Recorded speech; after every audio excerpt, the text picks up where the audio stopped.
So ma'am PY क्यों आपने कितने ईयर के प्रेफर करे थे? मैंने 20-25 सालों की जो आती है बुक वो ख़रीदा था और उसी के हिसाब से मैंने अपने प्रिपरेशन को मतलब प्लान किया था कि किस सब्जेक्ट से कितने क्वेश्चंस आ रहे हैं, किस पे मुझे ज़्यादा फोकस्ड होना चाहिए। तो एनसीईआरटी का पढ़ने का या फिर कवर करने का क्या सही मेथड होता है? मुझे लगता है कि एनसीईआरटी को आप 3-4 बार पढ़िए। फर्स्ट टाइम तो लगता है कि इस बुक में कुछ दिया ही हुआ नहीं है, क्यों लोग इसे इतना हाईलाइट कर रहे हैं, लेकिन आप जितनी बार पढ़ेंगे उसके बाद आपको रियलाइज़ होगा कि क्वेश्चन इसी से आ रहा है। आप जब टेस्ट देते हैं तो उनको एनालाइज कैसे करते थे, और उसमें जैसे आपके मान के चलो कि कम मार्क्स आए, फिर उनको इम्प्रूव करने के लिए क्या ट्राई करते थे? मुझे लगता है ये सबसे ज़्यादा ज़रूरी है। टेस्ट सब देते हैं बट एनालाइज़ सब लोग नहीं करते हैं। अगर आप सही से एक टेस्ट देंगे तो 4 से 5 घंटे लग जाते हैं। मैं टेस्ट देती थी, उसके बाद मैं देखती थी कि मेरे क्वेश्चन कहाँ से गलत हो रहे हैं। मेंस के लिए मैंने ज़्यादा मेहनत किया। मेंस के लिए मेरा अलग पूरी तरह से अलग स्ट्रैटेजी होता था। इसमें मैंने जो नोट्स बनाए हैं स्पेशली वो मेंस के लिए ही बनाए। प्रीलिम्स के लिए मैंने कभी नोट्स नहीं बनाए हैं। मेंस के लिए मैंने हर सब्जेक्ट के नोट्स बनाए हैं। करंट अफेयर पे मैं ज़्यादा ध्यान देती थी। Hello everyone, welcome to student और फ्रेंड्स। अभी हमारे साथ हैं ज्योति मैम, जिनका बीपीआरओ के लिए बीपीएससी के थ्रू सिलेक्शन हुआ। साथ ही साथ मैम का एफएओ जो है उसमें 25 रैंक के साथ सिलेक्शन हुआ, और मैम इसके पहले कार्यरत थे फायर स्टेशन ऑफिसर के रूप में। सो मैम ने सर्विस करते हुए भी इस बार एग्ज़ाम को क्लियर किया, ऑल्दो मैम पहले से तैयारी कर रहे थे। सो आज हम मैम से जानते हैं उनकी जर्नी कैसी रही, क्या उन्होंने स्ट्रेटजी फॉलो करी, क्योंकि मैम ने अपने गांव में रहकर ही तैयारी करी है, इवन वो पटना भी नहीं रहकर तैयारी करी है। सो ये काफ़ी इंटरेस्टिंग हो जाता है कि आप कैसे अपने छोटे से शहर या गाँव से रहकर भी इतने बड़े सिविल सर्विस एग्ज़ाम को क्लियर कर सकते हैं। सबसे पहले मैम आप अपने बारे में बताइए। मेरा नाम ज्योति कुमारी है। वर्तमान में मैं sub divisional fire station officer के रूप में मधुबनी में कार्यरत हूँ। अभी लेकिन मेरी पोस्टिंग जो है पटना में ही है कुछ काम से। और प्रिपरेशन मैंने जो शुरू किया था वो बिहार एसआई के लिए शुरू किया था। उस समय मुझे बीपीएससी के बारे में जानकारी नहीं थी। प्रिपरेशन के दौरान ही मुझे बीपीएससी के बारे में जानकारी हुई, जब मेरे एक दोस्त का 65th में प्रीलिम्स निकला था। तो मैंने उनसे क्वेश्चन मांगा था और मैंने देखा कि क्या पूछता है, और फिर मुझे लगा कि मैं भी निकाल सकती हूँ। उसके बाद से मैंने बीपीएससी की प्रिपरेशन स्टार्ट की। 66th बीपीएससी मेरा फर्स्ट अटैम्प्ट था और उसमें मैं इंटरव्यू तक पहुँची थी। फिर मैंने 67th दिया, उसमें भी इंटरव्यू तक पहुँची थी। 68 में मेरा नहीं हुआ और 69th में मेरा 2 पोस्ट के लिए सिलेक्शन हुआ है, ये एफएओ के लिए एंड बीपीआरओ के लिए। Okay great ma'am. सो क्या रिएक्शन था, जैसे आपका फर्स्ट टाइम जब फायर स्टेशन ऑफिसर के लिए सिलेक्शन हुआ था, देन अभी कुछ ऐसा बहुत ज़्यादा चेंजेस लगे, या फिर लगा कि एक अच्छी रेपुटेड गवर्नमेंट जॉब तो थी, अब ठीक है ये भी मिल गया, ये हमारा ड्रीम था? हाँ, जब मैंने 66th में बीपीएससी के लिए तैयारी शुरू किया था, तो बिना किसी गाइडेंस के और किसी भी सपोर्ट के मैं इंटरव्यू तक पहुंची थी। और उसके बाद से मुझे लगा कि मैं एग्ज़ाम निकाल सकती हूँ, कि बिना ज़्यादा पढ़े अगर मैं यहाँ तक पहुँच गई तो थोड़ी मेहनत करके मैं निकाल सकती हूँ। तो उसके बाद से बीपीएससी मेरा ड्रीम हो गया। उसके बाद मैं जो सब इंस्पेक्टर का पोस्ट है, इसके लिए मैं बस एक सेफ साइड के लिए मैं इसका एग्ज़ाम दे रही थी कि मेरे पास कुछ बैकअप हो। मेरा जो ड्रीम बन गया था वो बीपीएससी क्लियर करना था। तो अब इससी बात है, जब सिलेक्शन हुआ तो बहुत ज़्यादा खुशी हुआ, बहुत ज़्यादा सेटिस्फेक्शन मिला और एक कामनेस आ गया, मन शांत हो गया। ओके मैम, जैसे आप बिहार दरोगा के लिए तैयारी कर रहे थे, वो आई थिंक जब बीपीएससी भी ज़्यादातर जो प्रीलिम्स है वो वन लाइनर टाइप ही होता था, लेकिन अब मैम जैसे क्या है कि थोड़ा सा फैक्ट बेस्ड या फिर स्टैटिक्स चीज़ों को ज़्यादा देखा जाता है, फैक्ट बेस्ड थोड़ा सा कम आ रहा है, जैसे कि बाकी कैंडिडेट्स ने भी बताया। तो मैम जब आपने इस तैयारी के लिए शिफ्ट किया तो कैसे अपने रिसोर्सेज को चेंज किया था और कैसे तैयारी की थी? जी, जब मैंने दरोगा के लिए शुरू किया था उस टाइम मैं वन लाइनर बुक ही पढ़ती थी। लूसेंट मैंने प्रेफर करा था और वन लाइनर करंट अफेयर की बुक पढ़ती थी। लेकिन जब मैंने शिफ्ट किया तो मेरा जो प्रिपरेशन रहा है वो पूरी तरह से प्रीवियस ईयर पे बेस्ड रहा है। प्रीवियस ईयर और जो टेस्ट होते थे, मैं कोचिंग तो नहीं गई हूँ, मैं टेलीग्राम के थ्रू जो मुझे क्वेश्चन मिलते थे या ऑनलाइन फ्री इनिशिएटिव टाइप से 4-5 टेस्ट देते थे कोचिंग वाले, तो मैं वो टेस्ट लगाती थी। उसमें जो क्वेश्चन पूछा जाता था उस हिसाब से मैं अपने प्रिपरेशन को मैंने शिफ्ट किया। उसमें जो डेप्थ रहता था क्वेश्चन में और उसके अकॉर्डिंग जो मुझे लगा, कि मेरा प्रिपरेशन इनफ नहीं है, तो मैं एनसीईआरटी पे गई। मैंने एनसीईआरटी से शुरू नहीं किया था, वन लाइनर बुक से शुरू किया था, लेकिन बाद में मैंने एनसीईआरटी पढ़ा, स्टैंडर्ड बुक्स जो भी है, स्पेक्ट्रम, लक्ष्मीकांत, इन सब बुक को पढ़ा और मेरी प्रिपरेशन पूरी तरह से जो है पीवाईक्यू पे बेस्ड रही है। सो मैम पीवाईक्यू आपने कितने ईयर के प्रेफर करे थे? मैंने 20-25 सालों की जो आती है बुक वो ख़रीदा था और उसी के हिसाब से मैंने अपने प्रिपरेशन को मतलब प्लान किया था कि किस सब्जेक्ट से कितने क्वेश्चंस आ रहे हैं, किस पे मुझे ज़्यादा फोकस्ड होना चाहिए। जैसे आप बीपीएससी के प्रीलिम्स को अगर आपको क्वालिफाई करना है तो मुझे लगता है 3 पोर्शन, हिस्ट्री, साइंस और करेंट अफेयर, इस पे अगर आपकी अच्छी पकड़ है तो प्रीलिम्स आपका कभी नहीं रुकेगा। तो इसी हिसाब से मैंने अपने स्ट्रैटेजी प्लान की। वीडियो में आगे बढ़ने से पहले आप सभी के लिए एक इंपॉर्टेंट इन्फॉर्मेशन, बीपीएससी 17th का भी प्रीलिम्स हुआ है, साथ ही साथ जो 69th बीपीएससी है उसका फाइनल रिजल्ट आया है। पीडब्ल्यू बीपीएससी वाला से उज्जवल कुमार ने रैंक 1 हासिल किया है और तो और 100+ सिलेक्शन पीडब्ल्यू बीपीएससी वाला से हुए हैं। साथ ही पीडब्ल्यू बीपीएससी वाला न्यू ईयर के ऑफर में आपको 66% तक का हैवी डिस्काउंट दे रहे हैं अपने सभी कोर्सेज पर। इन बैचेस में आपको मिल रहा है live classes, daily practice papers, daily mains practice, classes notes, full length test, PYQ analysis और भी बहुत कुछ, वो भी बिल्कुल अफोर्डेबल प्राइस में। और अगर आपको इस पर भी एक्स्ट्रा डिस्काउंट चाहिए तो आप मेरा कोड S1500 यूज करें और एक्स्ट्रा डिस्काउंट के लिए। फ्रेंड्स, अगर मैं इनके बैचेस के बारे में बताऊं तो सक्षम जो बैचेस है 3.0 जो कि फाउंडेशन बैच है 71 बीपीएससी के लिए, जिसका एक्चुअल प्राइस है 9,999, लेकिन हैवी डिस्काउंट के साथ आपको ये मात्र 4,499 रुपए में मिल जाएगा। साथ ही साथ प्रथम 3.0 हिंदी फाउंडेशन बैच है जो कि 71 बीपीएससी के लिए है, इसका भी प्राइस 9,999 है, लेकिन हैवी डिस्काउंट के बाद 4,499 रुपए में मिल जाएगा। साथ ही अभी जो प्रीलिम्स हो गया है इसके बाद इनका जो बैच है सफलता 3.0 बैच मेंस के लिए है 17th के लिए, जो कि अभी प्रीलिम्स हुआ है जिसका, इसको भी आप पढ़ सकते हैं अपने मेंस की तैयारी के लिए। इस बैच को ज्वाइन कर सकते हैं जो कि आपको मात्र अभी जो मिलेगा 3,399 रुपए में, जिसका एक्चुअल प्राइस 9,999 है। सो वीडियो के डिस्क्रिप्शन में लिंक है, अगर आप कोई भी कोर्स ज्वाइन करना चाहते हैं अपनी बीपीएससी की तैयारी के लिए तो पीडब्ल्यू बीपीएससी वाला के साथ अपने ड्रीम गोल को अचीव करें। और एक्स्ट्रा डिस्काउंट के लिए आप मेरा कोड S1500 यानी कि S1500 जरूर यूज करें। ओके मैम, जैसे कि अभी आपने एनसीईआरटी के बारे में बताया, तो एनसीईआरटी का पढ़ने का या फिर कवर करने का क्या सही मेथड होता है? मुझे लगता है कि एनसीईआरटी को आप 3-4 बार पढ़िए। फर्स्ट टाइम तो लगता है कि इस बुक में कुछ दिया ही हुआ नहीं है, क्यों लोग ऐसे इतना हाईलाइट कर रहे हैं, लेकिन आप जितनी बार पढ़ेंगे उसके बाद आपको रियलाइज़ होगा कि क्वेश्चन इसी से आ रहा है। क्वेश्चन का लैंग्वेज चेंज हो रहा है, बट सारे क्वेश्चन यहीं से घुमा फिरा के आ रहे हैं, स्पेशली मेंस में, क्योंकि एनसीईआरटी में फैक्ट्स मुझे लगता है कि कम दिए हुए हैं, बट अगर आपको चीज़ों को समझना है, कॉन्सेप्ट क्लियर करना है, तो उसके लिए एनसीईआरटी बेस्ट है। तो 4-5 बार तो ज़रूर पढ़ें। ओके मैम, जब आपने तैयारी स्टार्ट करी थी उस टाइम पे ऑप्शनल भी होता था, अभी कंपलसरी है, तो आपका ऑप्शनल और मीडियम क्या रखा? जो सीसी था उसमें तो मेरा हिंदी मीडियम ही था, लेकिन जो एफएओ था उसमें ऑप्शनल मेरा इकोनॉमिक्स था और इंग्लिश मीडियम में था। ओके, सो मैम आपका ओवर द ईयर जो आपने तैयारी करी है, एक टाइम शेड्यूल क्या बना के रखा है और किस तरीके से टाइम शेड्यूल हेल्प करता है प्रिपरेशन में?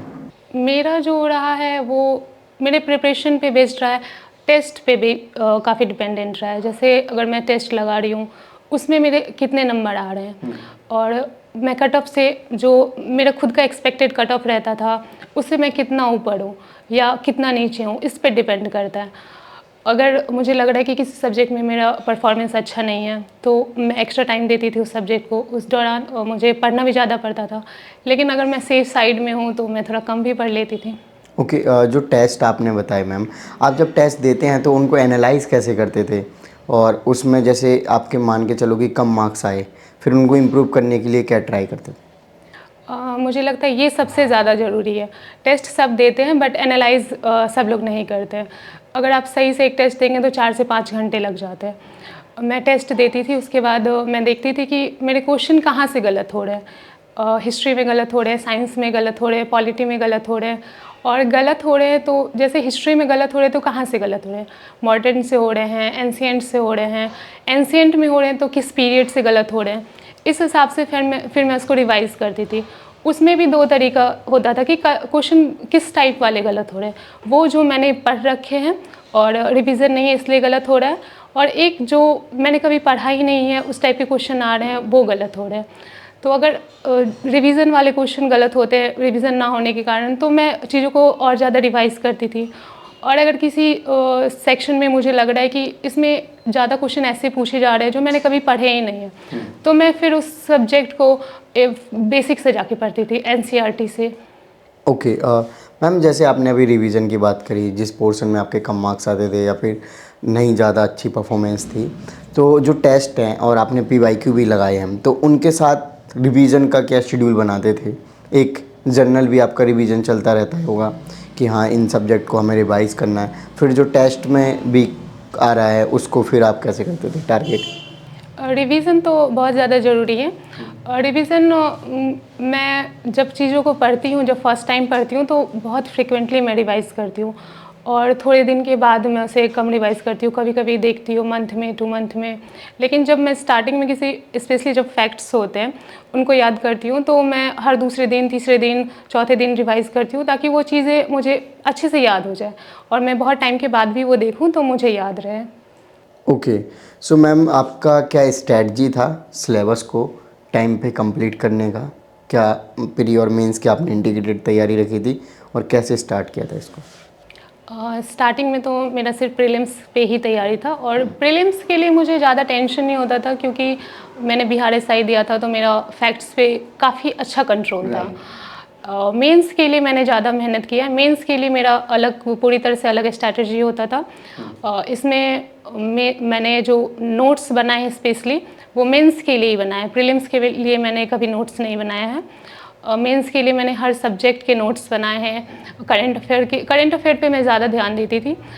मैंने न्यूज़पेपर पढ़ा है, यूट्यूब से वीडियोस भी देखती थी, शॉर्ट वीडियोस आते हैं हर टॉपिक पे डिफरेंट चैनल्स के, वो देखती थी।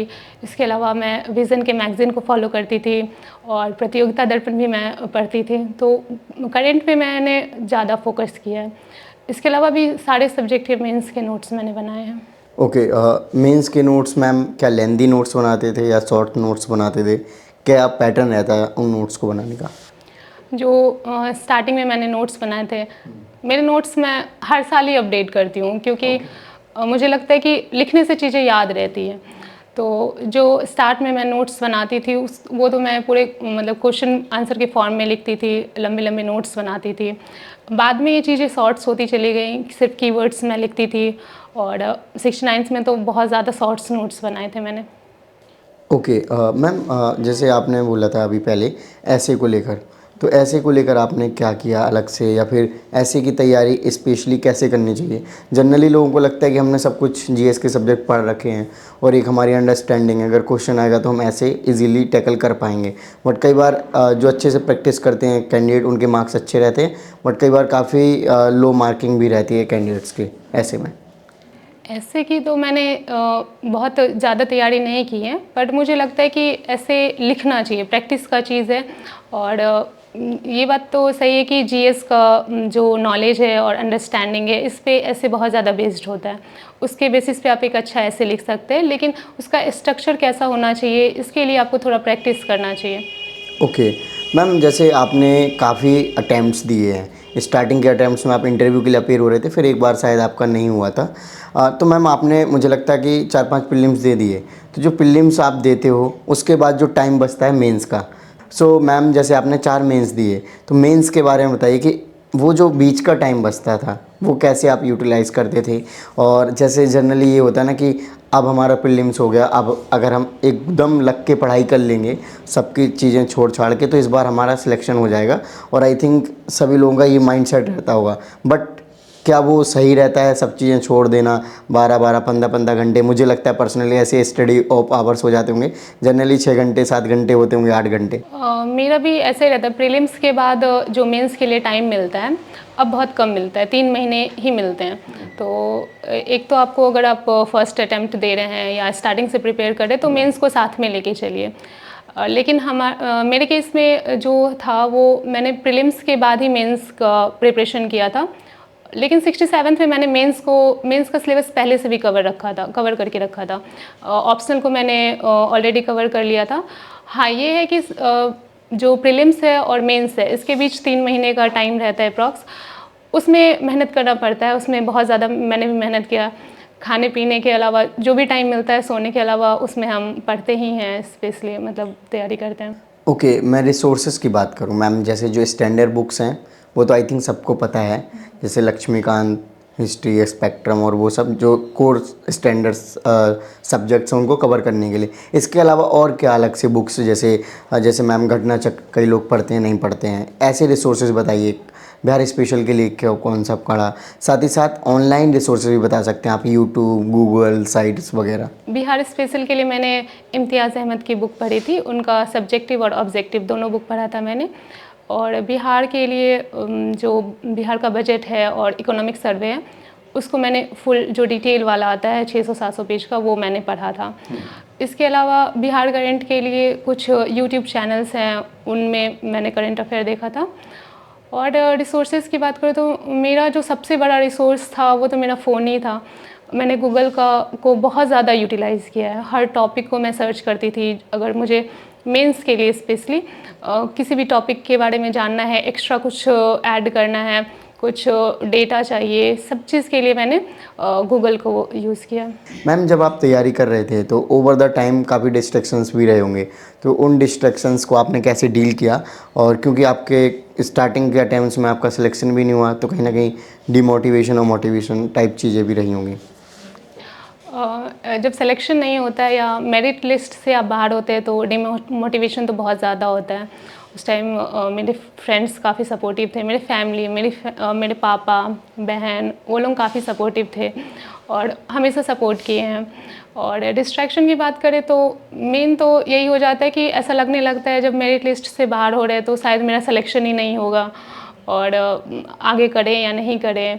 फिर फैमिली प्रेशर रहता है थोड़ा, शादी का लड़कियों को, ये सब भी रहता है। और दूसरा मेरे इधर जैसे मैं रूरल एरिया से आती हूँ तो नेट का बहुत ज़्यादा प्रॉब्लम था। बहुत ज़्यादा नेट स्लो काम करता था, रिसोर्सेज ज़्यादा अवेलेबल नहीं थे। अगर हम मैगजीन्स की भी बात करें, विज़न का मैगज़ीन भी नहीं मिलता था तो ऑनलाइन ही पढ़ना पड़ता था। तो ये सब बोल सकते हैं कि थोड़ा बहुत डिस्ट्रैक्शन था, लेकिन पढ़ ही लेते हैं इंसान कैसे भी। ओके मैम, जैसे आपने अभी बताया कि अगर जैसे गर्ल्स के लिए स्पेशली शादी का प्रेशर होता है, बट अब जैसे आपका सिलेक्शन पहले भी हो गया था तो आपके ऊपर अब इस टाइप की चीज़ों का प्रेशर है कि अब आप कर लो, जल्दी कर लो, या फिर अब आपके ऊपर छोड़ दिया गया है, कैसा रहता है जनरली? देखिए, चीज़ें बहुत ज़्यादा चेंज होती है। स्टार्टिंग में बहुत ज़्यादा प्रेशर था, लेकिन जब वो इंटरव्यू कॉल मुझे आने लगा, फर्स्ट टाइम जब आया था 66th में, फिर 67th में भी इंटरव्यू कॉल आया था, तो उसके बाद चीज़ें इजी वे में जाने लगती हैं। फैमिली भी समझने लगते हैं कि इनका मतलब इसका गोल अलग है, तो प्रेशर कम होने लगता है। राइट, जैसे मैम आपने बताया था कि फायर स्टेशन में आप वर्क भी कर रहे थे as a fire station officer, यानी कि ट्रेनिंग चल रही थी, तो उसी टाइम पे आपके ये भी तैयारी बीपीएससी का भी था, आई थिंक आपका इंटरव्यू या मेंस चल रहा हुआ, तो ये कैसे मैनेज किया आपने? जी, जब मेरा इंटरव्यू कॉल आया था, मेंस तो मैंने पहले ही लिख लिया था। लेकिन इंटरव्यू के टाइम जो है मेरा ट्रेनिंग चल रहा था। ट्रेनिंग काफ़ी टफ होता है और फुली इंगेज रखता है। वो सुबह 4:30 से 9 बजे तक फुल रूटीन रहता है, तो टाइम निकाल पाना बहुत मुश्किल हो रहा था। और 2-2 इंटरव्यू था मेरा, तो काफ़ी डिफ़िकल्ट हो रहा था। लास्ट में मैंने डिसाइड किया कि ट्रेनिंग को छोड़ देते हैं। नहीं होगा सिलेक्शन तो कोई बात नहीं, वो बहुत बड़ा बैकअप होता मेरे लिए, मतलब धक्का लगता क्योंकि एक बैच पीछे हो जाती, मैं फिर से ट्रेनिंग करना पड़ता। लेकिन मैंने रिस्क लिया थोड़ा सा और मैंने ट्रेनिंग को छोड़ दिया। लास्ट के 15 दिन बचे थे मात्र। बाय गॉड ग्रेस आपका सिलेक्शन हो गया, ये काफ़ी अच्छा है। राइट मैम, फ्यूचर जो गर्ल्स एस्पिरेंट्स हैं स्पेशली आप उनको क्या मैसेज देना चाहेंगे अगर वो इस टाइप के गवर्नमेंट एग्ज़ाम्स की तैयारी करते हैं तो? मुझे लगता है गर्ल्स का इकोनॉमिकली इंडिपेंडेंट होना बहुत ज़्यादा ज़रूरी है, स्पेशली आज के टाइम में। आपको अगर एक रिस्पेक्टफुल लाइफ जीना है तो इकोनॉमिकली इंडिपेंडेंट होना बहुत ज़्यादा ज़रूरी है। तो पढ़ाई पे ध्यान दीजिए, पढ़ाई पे फोकस्ड रहिए। जैसे मैं अपने घर की बात करूँ तो मैं अपने घर की पहली ग्रेजुएट लड़की हूँ। मेरा गांव बहुत ज़्यादा पिछड़ा हुआ है, आज भी वहाँ पे चाइल्ड मैरिज होते हैं, लड़कियाँ स्कूल नहीं जाती हैं, कॉलेज तो बहुत दूर की बात है। तो ऐसे एरिया से आ कर के मैंने बहुत घर में भी बहुत मैंने झगड़ा किया है, लड़ाई किया है पढ़ने के लिए उस टाइम, क्योंकि कन्विंस कर पाना फैमिली को भी मुश्किल होता है। लेकिन आप उनको तभी कन्विंस कर सकते हैं जब आप डेडिकेटेड हो। जब रिज़ल्ट होने लगता है तो उनको भी लगता है कि हाँ, मतलब मेरी बेटी कुछ करेगी, कुछ अच्छा करेगी, तो उनका भी मतलब सपोर्ट बढ़ता चला जाता है। Right, okay, thank you so much ma'am for your lovely message. So friends, आपने देखा कि मैम ने अपने एक्सपीरियंस को शेयर किया। आई थिंक आपको अपनी प्रिपरेशन में काफ़ी हेल्प मिलेगी। थैंक यू, जय हिंद।